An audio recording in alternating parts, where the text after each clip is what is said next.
X-Pac, 1, 2, 3, 60. A new day is dawning for DX.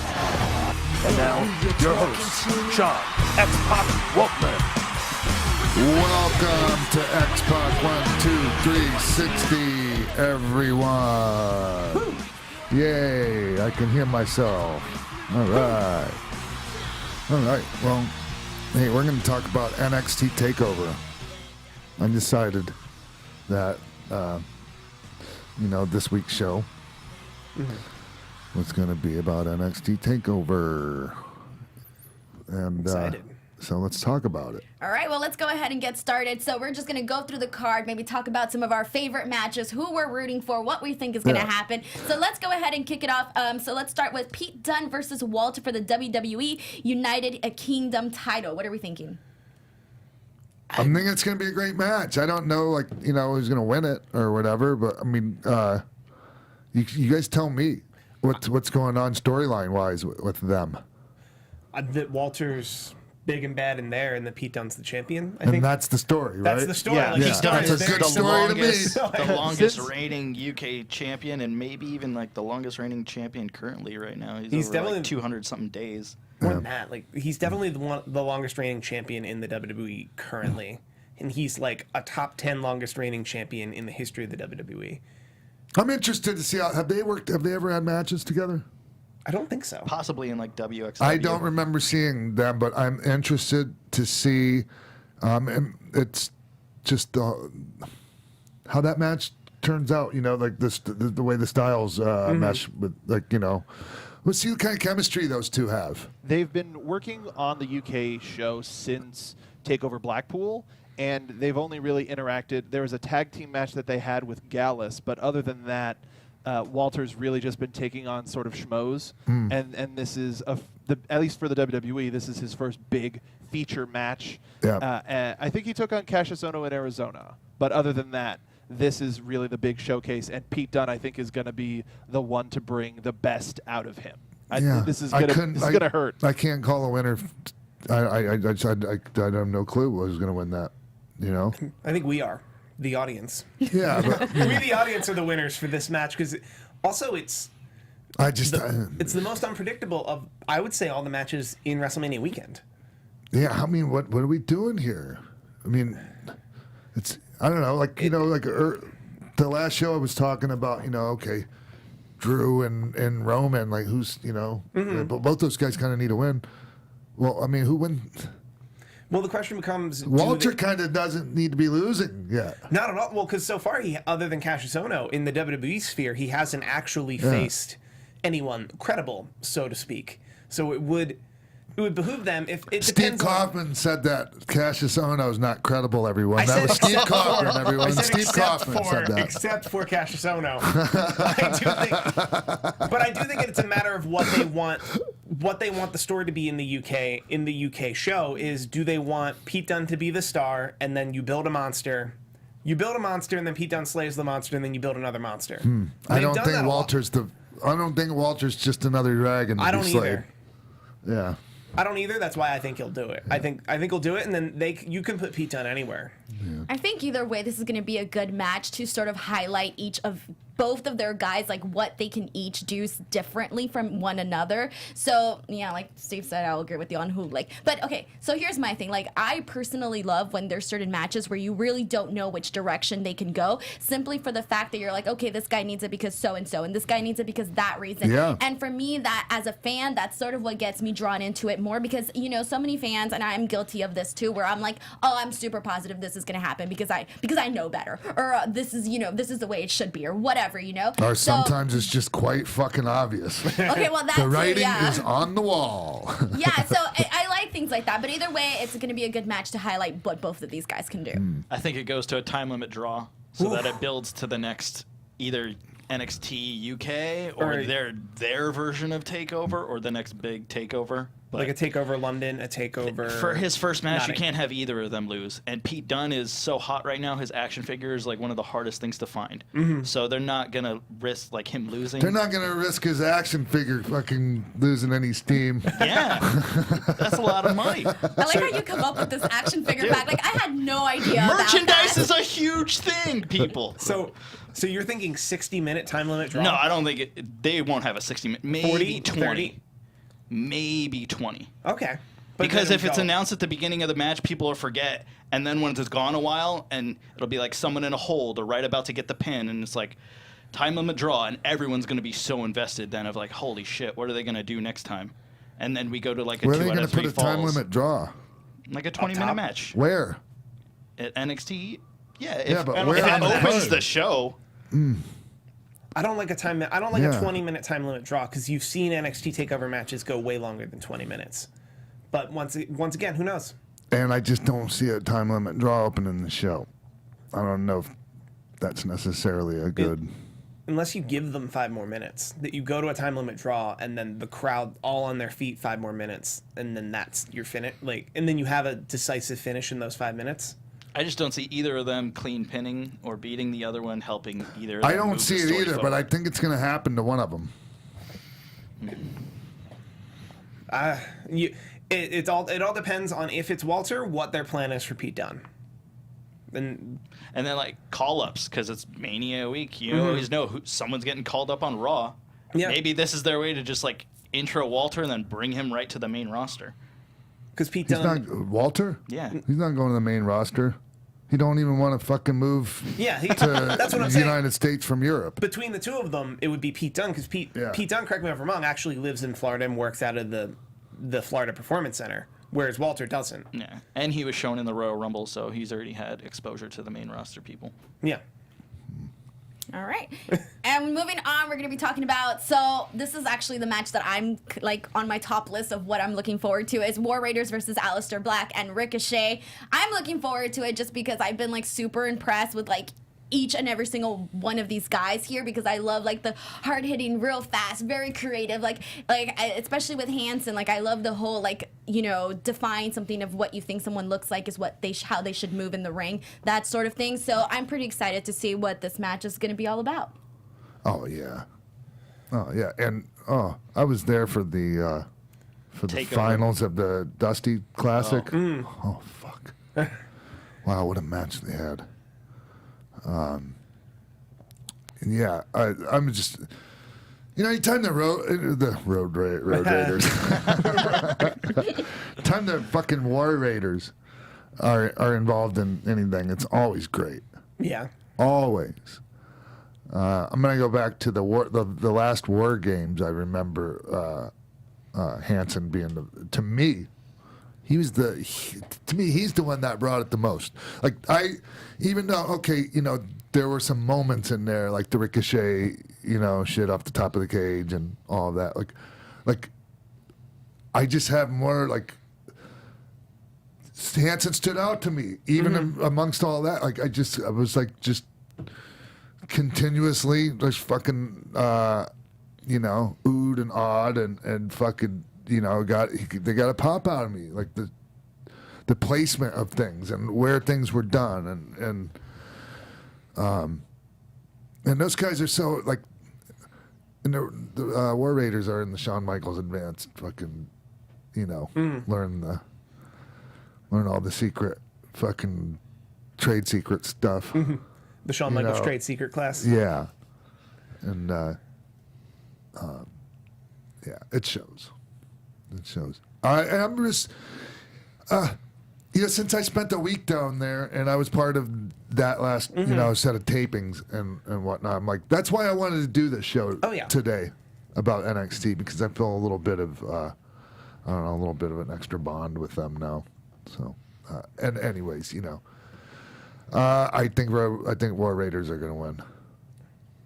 I think so too. I think that would be the right call. Actually, now that you mentioned that, I don't know if you guys talked about this on the last show, but I did want to ask you if there was certain guys that that maybe we haven't seen yet, like in terms of developmental and all of that maybe stood out to you while you were down there. There's several. I'm going to tell you a guy that I would like to see them give the ball to a little bit more. Oni Lorcan. Am I saying that right? Yeah, Oni Lorcan. Yeah, he's great. He's great. He had an amazing showing during the 205 Live tournament for the #1 contendership. Yeah. And it was to the point where I thought that they were going to go with him the entire way. How come he's not involved in like one of these like? How come he's not in Undisputed Era or some shit like that? Him and Danny Burch have been a tag team for a little over a year. Yeah, I see that. Yeah, so And they're a good team or whatever. They're a great but, team. Like I just, I see like Oni, like I can see him developing letting his character like come out more, his personality, and once that does, like, fucking forget about it. Like I think he's gonna be. People already like him, and he's already out there killing it. Like I think like he's like a old bulldog out there, and I think if he owns his shit a little bit more out there, and like just not afraid to let his personality come out a little bit more in between the moves. I think all the Undisputed Era guys were either New Japan or Ring of Honor ties, and he was more of a CZW guy, which is probably why they didn't put him with the rest I of them. wasn't really saying like. No, I'm just saying. Like, I'm just saying from the super insider indie fed. It's like, oh well, like they tagged the Red Dragon tagged in Ring of Honor and in New Japan. And Adam Cole and Roderick Strong were part of Mount Rushmore and like PWG, and they all worked in Ring of Honor and New Japan. So that's probably why they kept them all together. Whereas like he's like a CZW guy, so you tend to see him with like a Drew Gulak or someone from like that area of like, okay, so they know each other, they work together a lot, put them together. But okay, has anyone been surprised how good Aleister Black and Ricochet have been as a tag team? They complement each other very well. For two completely different indie guys that were top guys to just get thrown together and have really great chemistry as a tag team, like they should get a name and matching gear. No, god damn, fuck. Why? Because they're great. Yeah, but the reason why they're great is because they're not a fucking bookend tag team. And you put matching gear on them, they're just a bookend fucking tag team. I know it's hard for them to be bookends and one's black and one's white as fuck. But still, like, no, there's a particular reason why that works, and it's because they're not out there wearing, like, no, not every team has to be like, we got matching gear, we got this, we got that. No. I understand the temptation to do that kind of shit, but no, because those guys are still big single stars, and you do that, and it fucks that up. We don't need that. Like they work so well with each other, but then they still have like so much that they can do with their own. So like take them however they come, or however they're presented at you in whatever type of match, Yeah. All right, so I guess we're all on point that this match is going to be really good. All right, so moving on, we have the Fatal 4-Way for the NXT Women's Championship. Shayna Baszler will be defending her title against Io Shirai, Bianca Belair, and Kairi Sane. So a lot of talented ladies here. Yeah. Do we think we're going to see a title change? Is there anyone we're rooting for? I see the I don't know. I see maybe the title getting being taken off of Shayna. To anyone in particular, or just the Kairi. title change? Kyrie? Maybe. Like her time's been, I feel like her time has been like aching, or people have been like aching for it, and it hasn't like, I guess flourished. I don't know if that's the right word. I feel I know what you mean. Yeah. They've been teasing an Io Shirai Kairi Sane turn, but now with this talk of a women's tag division, that's probably not going to happen this show. Also, don't let's not just discount that Bianca Belair might come out of there as the champ. Yeah. That's what I'm saying, that if it's not Shayna Baszler, that Io Shirai and Kairi Sane probably it could be any of those ladies. Any of them. Well, mainly either Belair or Kairi, I think. I don't know about Io yet.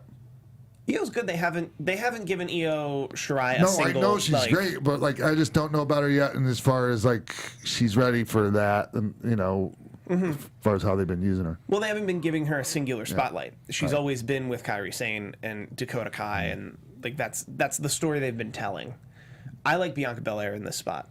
I do too. Yeah. And I think she's going to continue to get better and better and better and better from what I've seen. People were excited to see her when I was at the Riverside show. Yeah. I didn't realize that people were as excited for her until I actually was at the show, and it's always a different energy when you're at the show. And I was like, oh, okay, like people are behind Bianca. Okay, that's good to know. And she's really likable, and she it comes through. Not just like in the ring, but like just how she interacts with people, and just the smile on her face, and I've seen her interact with. I think she's like, I think you would consider her, what is she? Kind of like a niece of mine. My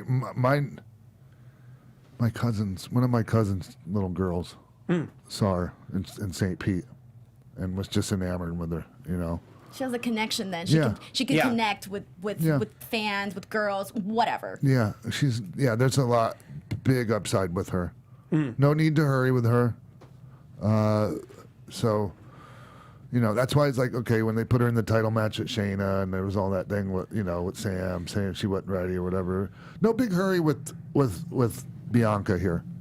Although, like, you don't want to go too far, because then, you don't want to wait too long with her either, because then people will just feel like, oh, you're holding her back. Why are you holding her back? Well, I think you run the risk of overexposure. If this is the second takeover she doesn't win the title, you might run that risk of overexposure by the third one.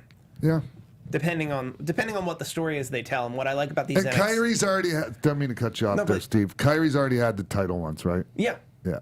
And she was the very first Mae Young Classic winner. Like Kyrie Sane is. I don't want to be like that, but like pretty much waiting to get caught up to the main roster. I was gonna say, do you think that like Kyrie's been there, done that maybe. sort of phase at right now? Yeah. Okay. If we had to pick one of these four to just get caught up to the main roster the following day, Kyrie's the one. Yeah.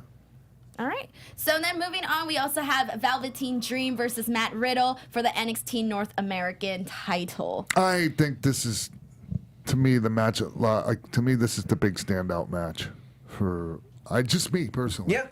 Yeah. I think everything with Velveteen Dream in these NXT takeovers have been standout matches. Yeah. He goes out of his way, all the way down to his gear, to just get noticed, to really get noticed, be there, be ready, be seen.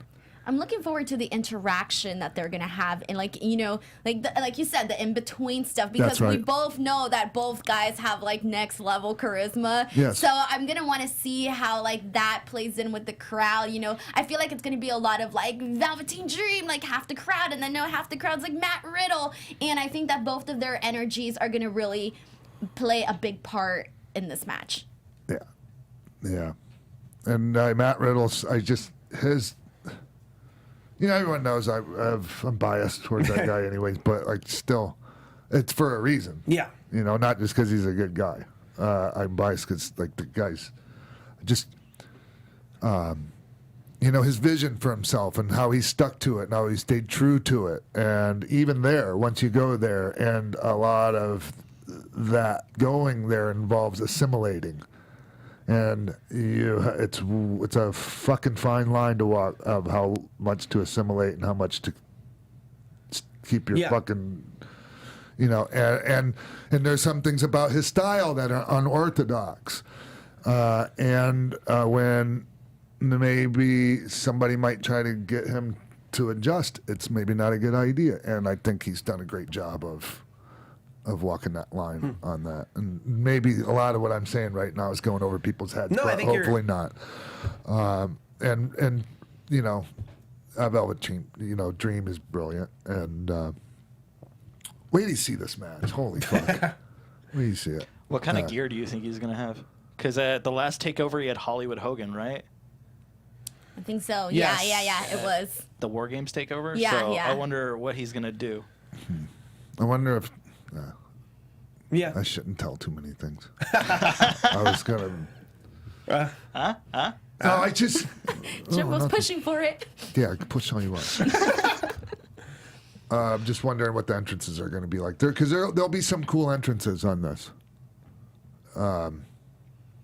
Just from conversations I may or may not have overheard. Right on. Yeah. I think this is a huge testament to the North American Championship as a title, that it gives Matt Riddle somewhere to go that isn't the main title. That Matt Riddle has a stepping stone, that he's not in a place this early on in his NXT run that, now he has to face the champion. I think he wins. I think so too, but I also think of all the people on NXT TakeOver, I think Velveteen Dream's the most likely to get called up. Nope. All right. He's still so hot right now down there. Yeah, but I just think that the North American title is, I see Dream winning the big title there, the NXT title, and Riddle could use that North American title. Can do some good stuff. When I was down there, when I was at the live event they did in Venice, Florida, Riddle and Adam Cole had a match. That was, and the reaction they got just going out, like their entrances was big match fucking feel, big star reactions, and I look forward to seeing some more Riddle versus Matt Cole or Adam Cole, Adam Cole stuff in the future after seeing that down there. But yeah, okay. Moving on. All right, moving on. We have the 2 out of 3 falls match for the NXT title: Johnny Gargano versus Adam Cole. Yeah. They did an amazing job with this. Has the TV played? The TV for this aired yet? Yes, Yes. this was this past week was the Fatal 5-Way for the contendership. Did they have the TV? Did they show the TV yet where they actually did the face-to-face promo with each Not other? yet. That's Holy fuck! Well, but Man, when the viewers see it, unless that's the final week. it'll be the final week. Okay, then that's happening tonight. Yeah, so To the viewers. Yeah, you guys have to watch that. They took a really shitty situation with Ciampa's neck, right? Like, no getting around that, and it's such a shame because of this long build, right? But all that being said, and Ciampa's gonna be fine, by the way. He had a C5, C6. I had a nice long talk with him about it, and he seems to be pretty, his spirits are good. He knows, okay, I had 5 and 6. I came back. I had an amazing career post-surgery. He's going to do the same. And he just needs to know, other people have been through this. And, Did you give him some encouraging words? Oh, when you yeah, talked to him? totally. And he's going to be because, I had mine done in 97, okay? And this is 2019. And,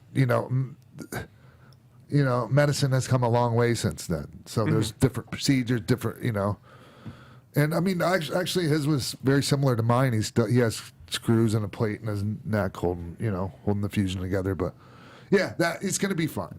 It's going to be fine. Shitty situation, and they took this and they did a great job with it. Because what do you do last minute like this? And so I thought the Fatal 5-Way was a good idea. And they had a hell of a match.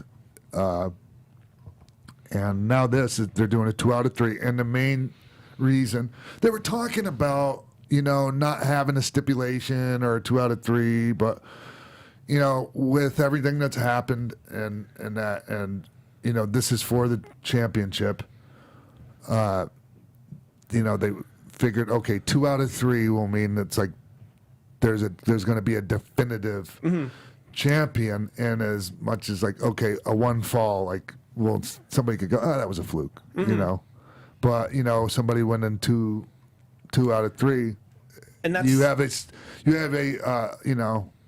better claim. And that's a to the strong stipulation championship. for a vacant championship. Yes. A vacant championship, it's 2 out of 3 falls. Yeah. And so Adam Cole and Gargano, go out to watch NXT tonight for this go-home show and watch the promo those two guys cut on each other. And they make this a big fucking deal in this promo out there with each other. And my hat's off to those guys.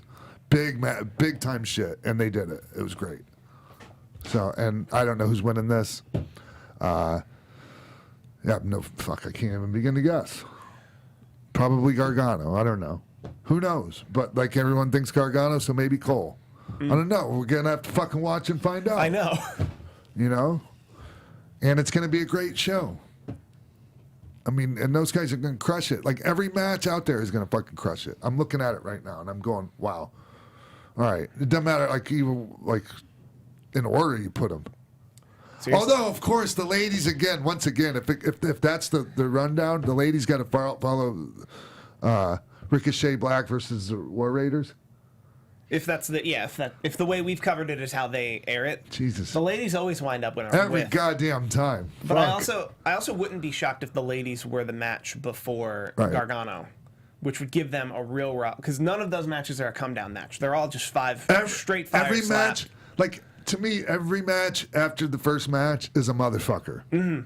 Because like the first match always kills it, and then you got to follow that, and it's like, oh fuck. All right, so. Yep, it's gonna be a good show. A really, really good show. I think it's Any great. last It seems thoughts? like everything this Mania and NXT weekend has been like talking people into this to the stadium. Mm-hmm. From the Becky, Ronda, Charlotte to this, like everyone's getting talked into like being invested, and it's back to the promos, and I find that really enjoyable. So I wonder who else is on NXT coming up. I'm trying to think, like some of the people I saw that I'm like, okay. Well, there's the big rematch between, actually, at this point, I think Dominic Dijakovic and Keith Lee had their rematch. And there was rumblings, or at least I was thinking that they might have been leading to a possible match at TakeOver, but this card is so stacked. Yeah, no, that's not going to happen. Well, and they also tape TV before TakeOver, and then they tape a lot of TV at Access that weekend that I'm sure. Dijak had an injury situation too. There was some kind of he was out for a specific amount of time. This last week. Oh, no. Yeah. So- I mean, it wasn't a huge deal. Oh, okay. It was something that like it wasn't storyline, but it was just like, okay, he's going to be out for a week because of something medical. Okay. Yeah. All right. Well, anything else, everyone? Well, it's just like a few days away. Like the anticipation. I mean, it's almost coming. Hall of Fame. Yeah. Yeah. Looking forward to it. I have no fucking really like. Okay, we have a conference call coming up about the speech. You know, just to see how we're doing it. You know, because it's not. I don't know if you guys heard, but like I've been mentioning, the things are changing this year. You know, Oh, I wanted to Hall of ask Fame that. wise. They put NXT back on Friday instead of the Hall of Fame on Friday and NXT on Yeah, Saturday? no, I'm gonna miss it because I'll be doing a fucking appearance at Access from 7 to 10 on Friday God night. Damn. Yeah. Oh, wow. Upside, you'll get to meet a lot of great fans. Yes. Yeah, I know, You're but not I could upset meet about them. that. I could meet them like on a different. You know, I can meet them at like 3. Or This is paying you back for them putting you on camera at the last takeover. actually, no. It's just there's no other. There honestly, like in their defense, there was really no other place to put us. Yeah, Like, that makes sense. Yeah. So, Oh, so it's all of you at Access well, signing, or no, just because you know Sean and Hunter will be at you? TakeOver. TakeOver. Yeah. So all right. Well done, everyone. Yeah, looking forward to it. You know, it's kind of stressful, but I'm trying to push all the stressful shit to the side so I can enjoy things. But yeah, doesn't always work that way. So I don't know. Just like to. I want to enjoy everything, but at the same time, it's like, oh my God. Part of me is like, oh, let's get this shit over with. Just being honest with you. Oh, I think you should enjoy it. Enjoy every second of it. All right, everyone. All right, we're out of here. Love Follow you Sean guys. on Twitter at @TheRealXpac. Subscribe to the YouTube, youtube.com/Xpac. Follow me on Twitter at Jimbo in the Booth. Check out our Twitter account at XPac123show. Make sure to check that out. We have giveaways. We have so much going on, so check that out. And then if you guys want to follow me on YouTube, youtube.com/Denise Salcedo. X-Pac 123 show. Oh, sorry, X-Pac12360 show at X-Pac12360 show on Twitter. Man, I'm a mess today. And I'm Steve Kaufman. You can find me on Twitter almost exclusively at Steve Kaufman. That is KAUFMANN. I'm involved in a lot of YouTube pages. If I tweet the link, I'm involved. All right. See you next week. Post WrestleMania, right? Yeah, okay. All right, everyone. We're out of here. Bye. From executive producers Maria Menounos, Keven Undergaro, Phil Svitek, Sean Waltman, producers Mark B. Donica, Jimbo Frank, and the entire X-Pac 12360 staff, we would like to thank you for tuning in.